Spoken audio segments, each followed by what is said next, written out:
Welcome back friends. Recently मैंने एक movie देखी, बहुत ज़बरदस्त मूवी थी। इस मूवी में एक्शन था, थ्रिलर था, सस्पेंस था।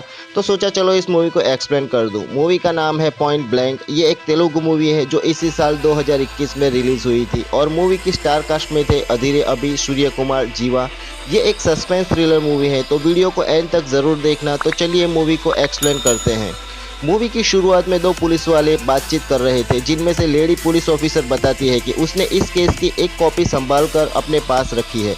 तो दूसरा पुलिस वाला कहता है कि संभालने की क्या ज़रूरत है, वैसे भी हम इसको एनकाउंटर करके केस क्लोज करने वाले हैं। इनकी बातचीत से पता चलता है वो किसी को एनकाउंटर करके मारने ले जा रहे हैं। फिर वो एक जगह रुकते हैं और उस आदमी को बाहर निकालकर उस पे गन तान देते हैं और सीन कट हो जाता है। ये सब क्यों हो रहा था, ये जानने के लिए कहानी फ्लैशबैक में जाती है। ये है सत्यम। इसे लगता है कि कोई इसका पीछा कर रहा है, तो वो छुप के देखता है, लेकिन वहाँ कोई नहीं होता। तभी वहाँ पीछे से कोई उस पर हमला कर देता है और बेहोश करके उसे एक थिएटर में लाता है, जहाँ पे एक आदमी हथियार लेके अजीब हरकतें कर रहा था। वहाँ वो बाहर निकलने की कोशिश करता है, लेकिन सभी दरवाजे बंद थे। तभी वहाँ से एक दरवाज़ा खोल के वो वहाँ से भाग जाता है। वो आदमी भी कुल्हाड़ी लेके उसका पीछा करता है और सत्यम पकड़ा जाता है। सत्यम उस आदमी को देखकर उसे पहचान लेता है, लेकिन तभी वो उसे ड्रग्स खिलाकर उसे बेहोश कर देता है और बड़ी ही बेरहमी से उसकी हत्या कर देता है। वहीं दूसरी ओर एक आइसक्रीम वाला सुबह सुबह साइकिल पे अपनी आइसक्रीम की दुकान खोलता है। तो आइसक्रीम खरीदने उसके यहाँ एक कपल आता है, लेकिन आइसक्रीम के फ्लेवर को लेकर उन दोनों में झगड़ा हो जाता है। तो आइसक्रीम वाला कहता है वो आंखें बंद करके जो भी आइसक्रीम निकाले वो दोनों खा लेना। और जैसे ही आइसक्रीम बेचने वाला अंदर हाथ डालता है तो अंदर से एक कटा हुआ हाथ निकलता है। तीनों शॉक में रह जाते हैं और पुलिस उस आइसक्रीम बेचने वाले को पकड़कर थाने ले आती है। और इस केस को इन्वेस्टिगेशन कर रहे थे इंस्पेक्टर आदित्य। जब थाने में उस आइसक्रीम वाले की पिटाई हो रही थी तो वो उसे बुलाकर इसके बारे में पूछते हैं, लेकिन वो बताता है कि उसे कुछ नहीं पता। तो आदित्य वहाँ से मिले सबूत मंगवाता है। तो इंस्पेक्टर मधु उन्हें सबूत ला के देती है। सबूत देखकर आदित्य मधु पे गुस्सा होता है कि तुम्हें ठीक से सबूत भी इकट्ठा करना नहीं आता, पुलिस की नौकरी छोड़ दो, वगैरह वगैरह। अब मधु पुलिस में नहीं थी तो उसे ये सब सीखने में थोड़ा तो टाइम लगेगा। आदित्य कांस्टेबल साइलू और मधु को लेकर मॉर्चुरी रूम डॉक्टर से मिलने जाता है, जहाँ डॉक्टर उसे बताते हैं कि जो डेड बॉडी उन्हें मिली है वो एक नहीं बल्कि दो डेड बॉडी है, एक आदमी की और एक औरत की। शरीर का ऊपर का हिस्सा आदमी का है और नीचे का हिस्सा औरत का है, और उन दोनों को तड़पा तड़पा कर मारा गया है। जहां पहले उनके हाथ पैर काटे गए जिनसे वो भाग ना सके और खून बहने की वजह से धीरे धीरे उनकी मौत हो जाए। दोनों की मौत के समय में काफ़ी अंतर है, जहां पहले आदमी का खून हुआ, बाद में औरत का। और उन दोनों को ड्रग्स दिया गया था, लेकिन वो ड्रग्स कौन सा था ये पता करने के लिए उन्होंने दूसरी लैब में भेजा है। वहाँ मधु लाश को देखती है और उसे उल्टी होने लगती है। तब वहाँ आदित्य आके उससे पूछता है कि उस मरे हुए आदमी की उम्र क्या होगी, उसका एड्रेस वगैरह वगैरह। तो मधु बताती है शायद उनकी उम्र 35 से 40 साल के बीच में होगी, क्योंकि उसके बाल सफ़ेद थे और उंगलियों के स्कैनिंग से आधार कार्ड के जरिए उसका एड्रेस मिल जाएगा। तो आदित्य कहता है कि आज के ज़माने में 25 साल में ही बाल सफ़ेद हो जाते हैं, और आधार कार्ड वेरिफिकेशन के लिए क्या वो आधी बॉडी लेकर वहाँ जाएगी। उसके शर्ट के ऊपर टेलर का लोगो है, उस दर्जी को पकड़ो और उसका एड्रेस मिल जाएगा। और मधु पे गुस्सा होकर वहाँ से चला जाता है। मधु साइलू से पूछती है कि वो इतना गुस्सा क्यों करते हैं। तो साइलू बताता है कि आदित्य सर पहले ऐसे नहीं थे, उनकी बीवी थी जो प्रेग्नेंट थी। उन्होंने सड़क पे भीख मांग के गुजारा करने वालों को भी अच्छी नौकरी दिलवाई, लेकिन एक बार जब वो अपनी बीवी के साथ शॉपिंग कर रहे थे तब थोड़ी दूर एक गाड़ी पुलिस को चकमा देकर भाग जाती है। इंस्पेक्टर आदित्य आगे ही थे, तो वायरलेस पे ये खबर सुनकर वो उस गाड़ी का पीछा करते हैं और वहीं उनकी गाड़ी एक टेम्पो के साथ एक्सीडेंट हो जाता है, जिससे उनकी बीवी की मौत हो जाती है। आदित्य सर तब से गुस्से वाले हो गए और उसके बाद उन्होंने कभी गाड़ी नहीं चलाई। उन्हें गाड़ी चलाने से डर लगता है, उन्हें फोबिया है। पुलिस स्टेशन में मधु आदित्य को बताती है कि उस मरने वाले आदमी का पता चल गया है। वो पेट्रोल पंप पे काम करता था और जिस दिन मर्डर हुआ था वो काम पे गया था। कुछ साल पहले सत्यम ने अपनी बीवी को केरोसिन से जलाकर मार डाला और उसे 7 साल की जेल हुई। जेल से छूटने के बाद थोड़े दिन यहाँ वहाँ भटकने के बाद उसे पेट्रोल पंप पे कैशियर की नौकरी मिल गई थी। आदित्य सत्यम के सास ससुर को थाने बुलाकर उनसे पूछताछ करते हैं, लेकिन एक उनकी उम्र देखकर आदित्य को पता चल जाता है कि इन्होंने खून नहीं किया। आगे वो बताते हैं कि उनका एक बेटा है, लेकिन उसने उसको छोड़ दिया है। तो आदित्य सत्यम के साले को बुलाकर उससे पूछताछ करते हैं। हालांकि मर्डर के दिन वो हैदराबाद में ही था। पहले तो वो झूठ बोलता है, लेकिन आदित्य के सख्ती से बरताने पर वो बताता है कि इलेक्शन चल रहा है, तो वो मंत्री से पैसे लेकर वहाँ उनकी पार्टी को देने यहाँ आया था, जिससे उनको थोड़ा कमीशन मिल जाता है। जब मधु आदित्य से पूछती है कि शायद उसने ही मर्डर किया हो, तो आदित्य उसे बताता है कि जब वो झूठ बोल रहा था तब वो बनावटी यानी कि आर्टिफिशियल लैंग्वेज बोल रहा था, लेकिन जब उसने मंत्री से पैसे लेने की बात कही तब उसने अपनी खुद की भाषा में कही, मतलब कि वो झूठ नहीं बोल रहा। उसके बाद मूवी में एक और कैरेक्टर की एंट्री होती है, करुणा की, जो अपने पति से परेशान है क्योंकि वो उस पर शक करता रहता है। उसके शक करने के चक्कर में वो सब्जी मार्केट में एक आदमी को मारने दौड़ता है। तब वो वहाँ छुप जाता है, लेकिन बाद में दूसरे आदमी को बुलाकर करुणा के पति की पिटाई करता है। जब करुणा घर पे अकेली होती है तब कोई कई बार उसकी डोरबेल बजाता है। बाहर देखने पर कोई नहीं होता और सीन यहीं कट हो जाता है। और दूसरे दिन सब्जी मार्केट में करुणा की लाश मिलती है और करुणा का पति पुलिस को बताता है कि उस दिन करुणा अपने माँ बाप से मिलने उनके घर गई थी और उसके सिर में दर्द था, तो वो टैबलेट लेके सो गया। दूसरी ओर आदित्य को पूछताछ के दौरान पता चलता है कि सत्यम जेल से छूटने के बाद ड्रग्स बेचता था। तभी डॉक्टर का फ़ोन आता है, तो आदित्य डॉक्टर से मिलने जाता है। तो डॉक्टर उन्हें बताता है कि जो बॉडी मिली है वो एक नहीं बल्कि दो बॉडी है, मतलब कि ऊपर का शरीर तो करुणा का है पर नीचे का शरीर सत्यम का है, मतलब कि सत्यम की पूरी बॉडी मैच हो गई थी। अब आदित्य सोचता है कि क्यों खूनी अलग अलग बॉडी डाल के उन्हें उलझा रहा है। आदित्य जहाँ से करुणा की डेड बॉडी मिली थी उसके पुलिस स्टेशन से बात करता है, तो उसे वो अफसर बताता है कि उन्हें करुणा के पति पर शक है और मधु इस केस को इन्वेस्टिगेशन करने के लिए स्पेशल ऑर्डर ले लेती है। अब आदित्य और मधु करुणा के पति से मिलने उसके घर जाते हैं और साइलू नीचे से सीसीटीवी फुटेज ले आता है। जब वो सीसीटीवी फुटेज देखते हैं तो उसमें सबसे पहले एक आदमी बैग लेके निकलता है, उसके पीछे करुणा निकलती है और करुणा के पीछे उसका पति चाकू लेके निकलता है। जब आदित्य कहता है कि इतना सबूत काफ़ी है उसे गुनहगार साबित करने के लिए, तब वो बताता है कि उस दिन करुणा का कॉलेज फ्रेंड संदीप उसे मिलने आया था। वो उसकी शादी का कार्ड देने आया था। करुणा और संदीप बात कर ही रहे थे, तभी वहाँ उसका पति आ जाता है और उन दोनों पे शक करने लगता है। वो संदीप को भला बुरा कहने लगता है और चाकू लेके उसे मारने दौड़ता है। तो करुणा बीच बचाव करके संदीप को वहाँ से भगा देती है और अपने पति से तंग आकर वो भी वहाँ से चली जाती है। तो वो भी उसके पीछे चाकू लेके गया था, लेकिन अंधेरा होने के कारण वो उन्हें ढूंढ नहीं पाया, तो वो वापस चला आया। मधु को वहाँ पे संदीप का वेडिंग कार्ड मिलता है, तो मधु वो कार्ड जब आदित्य को देती है तो आदित्य उसे डांटने लगता है कि तुमने ग्लव्स पहने बिना कार्ड को छुआ, इससे फिंगरप्रिंट होंगे। आदित्य कार्ड में दिए गए एड्रेस पे इन्फॉर्म करके कहीं संदीप तो गायब नहीं है ये जानने को कहता है। अगर वो गायब है तो करुणा के साथ मिली आधी बॉडी उसकी है या नहीं ये पता करने को कहता है। मधु को एक फ़ोन आता है, तो वो आदित्य को बताती है कि सीसीटीवी फुटेज में करुणा के बारे में कुछ पता चला है। तो वो तीनों सीसीटीवी रूम में जाते हैं और वहाँ सीसीटीवी देखते हैं तो सब हैरान रह जाते हैं, क्योंकि उस रात करुणा के साथ और कोई नहीं आदित्य ही था। मधु साइलू के साथ आदित्य भी चौंक जाता है और यहाँ मूवी का इंटरवल होता है। उनके ऊपरी अफसर इस बारे में आदित्य से पूछते हैं कि तुम करुणा के साथ क्या कर रहे थे। तब आदित्य बताता है कि वो नहीं था, बल्कि वो उसका जुड़वा भाई था जो बचपन में ही उससे बिछड़ गया था। जब बचपन में उनकी माँ गुजर गई तब उनको अनाथ आश्रम में लाया गया, तब उनको एक अच्छे परिवार ने एडॉप्ट कर लिया और वो आज इस मुकाम पर है। लेकिन उसका भाई कहाँ है वो उसे नहीं पता, लेकिन वो सबूत मांगता है और आदित्य को गिरफ्तार कर लिया जाता है। आदित्य मधु को अपने गांव से उस साल जन्मे बच्चों के बारे में पता करने को कहता है, जिससे साबित हो जाए कि उसका भाई है। जब मधु इसके बारे में पता करती है तो पता चलता है कि उस साल बाढ़ आई थी, तो अस्पताल के सारे रिपोर्ट बह गए, लेकिन वो उस अस्पताल के डॉक्टर का पता लगा लेती है।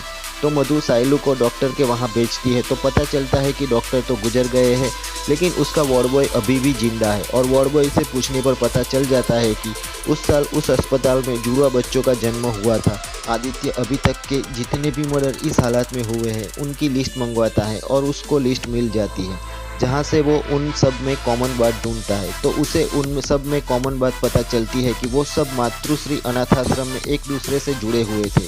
सरोजिनी माँ वहाँ वार्डन थी, वहाँ उन्होंने 2 साल तक काम किया। करुणा वहाँ के पास ही के कॉलेज में पढ़ाई करती थी। एक और आदमी था शिवा, जो उसी मातृश्री आश्रम में था, लेकिन उसको किसी ने एडॉप्ट कर लिया था। आदित्य उस आश्रम में लाए गए सभी बच्चों की लिस्ट मंगवाता है और उनमें से वो अपनी और शिवा की फ़ोटो ढूंढ लेता है और कंपाउंडर के कहने से आदित्य को ये मानकर छोड़ दिया जाता है कि शायद उसका भाई है, लेकिन अब भी वो इसके लिए सबूत मांगते हैं और आदित्य को मधु और साइलू को इस केस में साथ रखने के लिए कहा जाता है। वहीं वो मधु से कहता है कि उसको जरा भी आदित्य पे शक हो तो वो उसे गोली मार दे। डॉक्टर आदित्य को फ़ोन करके उस ड्रग्स के बारे में बताता है कि वो ड्रग्स कई दवाइयों का मिश्रण करके बनाया गया है, जो दवाइयाँ बाजार में आसानी से मिल जाएगी, और आदित्य को उन सारी दवाइयों की लिस्ट भेजता है। आदित्य साइलू और मधु को इन दवाइयों के बारे में सभी केमिस्ट और दुकानों पे पूछने भेजता है, तो पता चलता है कि उन सभी दुकानों पे लास्ट की 2 दवाइयाँ के अलावा सभी दवाइयाँ मौजूद थी। तो आदित्य उन दवाइयों की मैन्युफैक्चर कंपनी से बात करके उन्होंने ये दवाइयाँ कहाँ भेजी है ये पता करने को कहता है, और आदित्य को उन एरिया की लिस्ट मिल जाती है जहाँ वो दवाइयाँ भिजवाई गई थी। साइलू और मधु उन दुकानदार से पूछ के पता करते हैं कि किन किन लोगों ने ये सारी दवाइयाँ खरीदी है, और उन सभी के घरों में वो जाते हैं, जहाँ पे एक घर में उन्हें आदित्य का जुड़वा भाई विक्की मिलता है जो ड्रग्स लेके बेहोश पड़ा था, और मधु और साइलू विक्की को देखकर चौंक जाते हैं। पुलिस स्टेशन में साइलू मधु को कहता है कि दोनों कितने सेम हैं, दोनों को अगर एक साथ रख दे तो कोई बता नहीं पाएगा कि कौन आदित्य है और कौन विक्की। विक्की मधु से कुछ कहना चाहता था लेकिन वो बोल नहीं पाता था, शायद ड्रग्स की वजह से। तभी वहाँ आदित्य आता है और वो किसी बहाने से साइलू और मधु को बाहर भेज देता है, और तब आदित्य उसे कहता है कि अपनी ही पुलिस स्टेशन में मुजरिम बनते रहना कैसा लगता है। तब हमें पता चलता है कि दरअसल आदित्य ही विक्की है और जो ड्रग्स लेके नशे में बैठा था वो आदित्य है। विक्की ने आदित्य को इतना ज़्यादा ड्रग्स दिया था कि आदित्य बोल भी नहीं पा रहा था। अगर विक्की को आदित्य की जगह रहना है तो आदित्य को विक्की द्वारा किए गए गुनाहों की सज़ा मिलनी चाहिए। आगे वो कहता है कि माँ बाप के गुजर जाने के बाद वो अकेला पड़ गया, तुम भी वहाँ से चले गए, जो भी उसे मिलता है वो उसे छोड़ के चला जाता है। उसके जाने के बाद जब वो अकेला पड़ गया तब उस आश्रम में शिवा आया तो वो खुश रहने लगा, उसके साथ खेलता था। शिवा के साथ आने से उसका अकेलापन दूर हो गया था, लेकिन एक दिन शिवा के रिश्तेदार आके शिवा को साथ ले गए, तब वो फिर से अकेला पड़ गया। वो अकेलेपन में फुट फुट के रोता था। तब उसके जीवन में सरोजिनी मैडम आई। वो उस अनाथ आश्रम में वार्डन थी। वो उसके लिए नए नए कपड़े लाती थी, उसे खिलाती थी, पढ़ाती थी, लेकिन एक बात विकी को खलती थी कि जितना प्यार वो उसको करती थी उतना ही प्यार वो और बच्चों को भी करती थी। विकी को ये पसंद नहीं था। फिर एक दिन सरोजिनी मैडम का पति का ट्रांसफ़र हो गया तो सरोजिनी मैडम भी चली गई और फिर से एक बार विकी अकेला पड़ गया। उसने सरोजिनी मैडम को रोकने की बहुत कोशिश की, लेकिन फिर भी वो चली गई, और कुछ सालों बाद उसके जीवन में करुणा आई। वो वहाँ थोड़ी दूर कॉलेज में पढ़ाई करती थी। तब विकी वहाँ चाय की तफरी पे काम करता था। उन दोनों में प्यार हो गया। करुणा रोज़ उससे मिलने आती थी, और एक दिन जब वो उससे मिलने गया तो उसने देखा कि करुणा की शादी हो गई है, और एक बार फिर से वो अकेला पड़ गया। वो फुट फुट के रोने लगा। करुणा के जाने से उसे सबसे ज़्यादा दुख हुआ। तब उसके लाइफ में एंट्री हुई नरसिंह दादा की।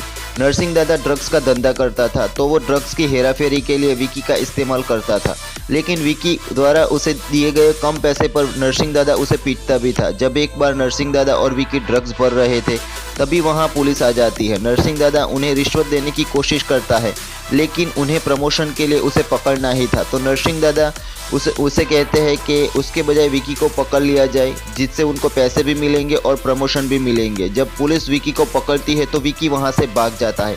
जब वो भाग के यहाँ वहाँ घूम रहा था तब उसकी मुलाकात सत्यम से होती है। सत्यम भी ड्रग्स लेता था और उन दोनों में दोस्ती हो जाती है।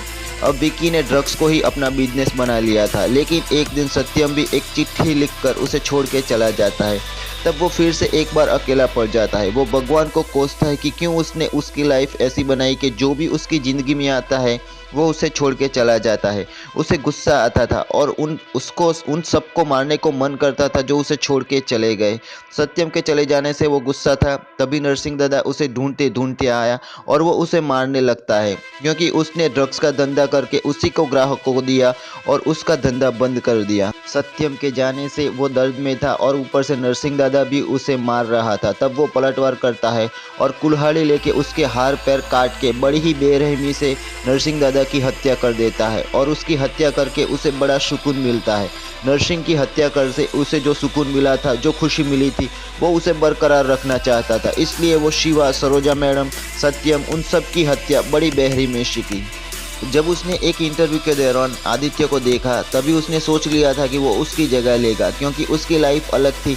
वो उसे भूल चुका था, लेकिन विकी उसे नहीं भूला था। विकी चाहता था कि वो आदित्य को मार दे, लेकिन वो उसे धीरे धीरे मारकर उसकी जगह लेना चाहता था। तब विकी ने उस पर नज़र रखना शुरू किया और आदित्य की चाल ढाल वो उसे देखकर सीखने लगा। एक दिन जब आदित्य अकेला था तब पीछे से आकर विकी ने उसे बेहोश कर दिया और ड्रग्स खिलाकर उसे और बेहोश कर दिया और आदित्य बनकर उसके ही पुलिस स्टेशन में पहुंच गया, जहां सब लोगों ने उसकी बड़ी ही रिस्पेक्ट की और ये देखकर वो बहुत खुश हुआ।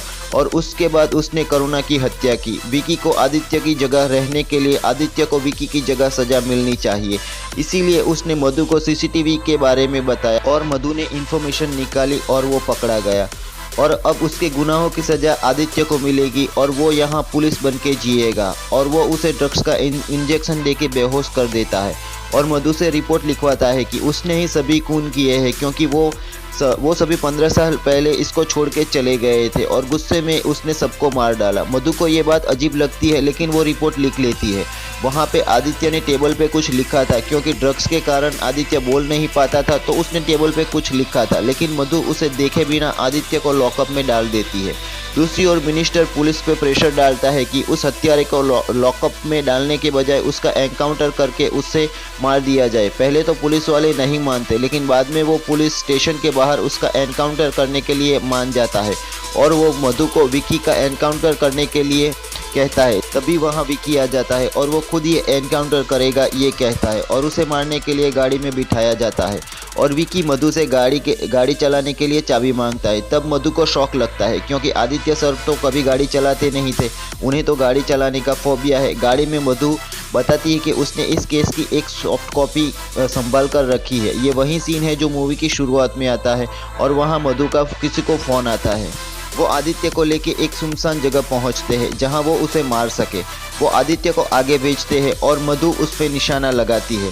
तब विकी उसे रोक लेता है और वो खुद उस पर निशाना लगाता है और ये सब मधु देख रही थी। विकी आदित्य को मारने के लिए गन लोड करता है और आदित्य पे निशाना लगाता है। तभी मधु दूसरी ओर से विकी पे गन फायर करके उसे मार डालती है और उसे आदित्य के पहने कपड़े विकी को पहनाकर गाड़ी में डाल देती है और आदित्य को बताती है कि उसे ये सब कैसे पता चला। जब उसे लॉकअप में लाया गया तब साइलू ने कहा था कि दोनों की अगर अदला बदली कर दी जाए तो कोई उन्हें पहचान नहीं सकता और उसे इस बात पर शक हुआ। उन्होंने जो कोड टेबल पे लिखा था वो उसे डिकोड करने के लिए सोचती रही और फिर से वो उसी रूम में जाकर उसकी फ़ोटो खींचकर जब उसे गूगल पे सर्च किया तब उसे पता चला कि PSL मतलब कि पुलिस सिक्योरिटी लॉकर, और वो पुलिस सिक्योरिटी लॉकर पहुंच गई और आदित्य का लॉकर खोलती है जहां वो पासवर्ड लॉक था और वो उस टेबल पर लिखे गए कोड को डिकोड करती है, जैसे कि उस टेबल पर लिखा गया था स्टार, डॉलर, परसेंटेज और एक्सप्रेशन, यानी कि 8451, और वो लॉकर खोल देती है जिसमें से उसको पेन ड्राइव मिलती है जिसमें आदित्य ने उसने हैंडल किए गए केसों की फाइल बनाकर रखी थी, जिसके बारे में किसी को भी पता नहीं था सिवाय आदित्य के, और उसका शक और मजबूत हुआ। वो एक एक करके सारे सबूत जुटाती गई। जब आदित्य को मारने ले जा रहे थे तब उसने साहिलू को उसकी ब्लड रिपोर्ट चेक करने को कहा, तो साहिलू ने बताया कि ब्लड रिपोर्ट में ड्रग्स सिर्फ 1 महीने पुराना है, जो कि अगर विकी का होता तो 15 साल पुराना होता। और साथ साथ विकी ने गाड़ी भी चलाई, जबकि आदित्य को उनकी बीबी मरने के कारण उन्हें फोबिया था, वो गाड़ी नहीं चलाते थे। और मधु का शक यकीन में बदल गया और उसने विकी को मार डाला और ये मूवी यहीं ख़त्म हो जाती है। तो दोस्तों मूवी बहुत ही ज़बरदस्त है, एक बार ज़रूर देखना। वीडियो अच्छी लगे तो लाइक एंड शेयर ज़रूर कर देना। मैं मिलूँगा आपको अगले वीडियो में, तब तक के लिए गुड बाय।